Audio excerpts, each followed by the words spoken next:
صحیح بخاری کی روایت ہے، حضرت حذیفہ بن یمان فرماتے ہیں میں اور ابو جندل نامی صحابی، اور ایک اور روایت میں ہے کہ فرماتے ہیں کہ میں اور میرے والد ہم لوگ کسی جگہ سے آ رہے تھے مدینہ کی طرف، ہمیں راستے میں قریش مکہ نے پکڑ لیا۔ یہ وہ وقت تھا جب قریش مکہ مسلمانوں پر حملہ کرنے کے لیے مدینہ میں آ رہے تھے جنگ بدر سے پہلے، اسی کے بعد جنگ بدر وقوع پذیر ہوئی۔ تو فرماتے ہیں کہ ہم آ رہے تھے مدینہ کی طرف تو قریش مکہ نے ہمیں گرفتار کر لیا، اور انہوں نے ہمیں یہ کہا کہ تم کہاں جا رہے ہو، کیا تم محمد صلی اللہ علیہ وسلم کی جو لشکر ہے اس کے ساتھ ملنا چاہتے ہو؟ انہوں نے کہا نہیں، ہم تو مدینہ جا رہے ہیں۔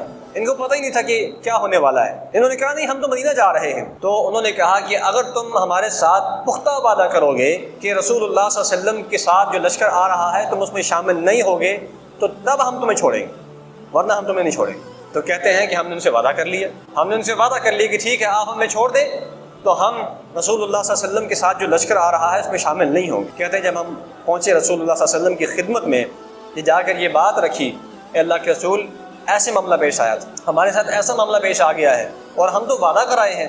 تو ذرا سوچیے اگر ہم میں سے کوئی ہوتا تو کیا کہتا ہے؟ وہ دفعہ مارو جی، یہ کافروں کے ساتھ کون سا وعدہ ہوتا ہے، اور وہ لوگ بھی جن کے ساتھ ہم لڑنے جا رہے ہیں ان کے ساتھ کون سا وعدہ ہوتا ہے، ان کے ساتھ کون سا عہد و پیمان ہوتا ہے۔ قربان جائیں رسول اللہ صلی اللہ علیہ وسلم کی ذات مبارکہ پر، ایسے آپ اپنے صحابہ کرام کے کیے ہوئے وعدوں پر بھی پورا اترنے والے تھے۔ فرماتے ہیں کہ اللہ کے رسول نے ہمیں کہا آپ اپنے وعدوں کو پورا کریں، آپ اپنے وعدوں کو پورا کریں، اور ہم اللہ تعالیٰ سے بس مدد مانگ لیں گے، ہمیں آپ کی اس وقت جنگ میں ضرورت نہیں ہے۔ حتیٰ کہ جنگ بدر میں آپ کو پتہ ہے کہ ایک ایک آدمی کی کیا قیمت تھی۔ آپ کے سامنے 1000 کا لشکر تھا اور آپ کے پاس بندوں کی شدید قلت تھی، مجاہدین کی شدید کمی تھی، لیکن اس کے باوجود ان دو صحابہ کا کیا ہوا وعدہ آپ نے قریش مکہ کے ساتھ، جو آپ کو مارنے کے لیے آ رہے تھے، جو آپ کے خلاف جنگ کرنے کے لیے آ رہے تھے، آپ نے ان سے بھی وعدے کو نبھایا۔ یہ جو ایفائے عہد کی مثالیں ہیں، یہ اس میں ہمارے لیے نمونہ ہے کہ ہم کیسے بڑی آسانی سے وعدہ کر کے مکر جاتے ہیں۔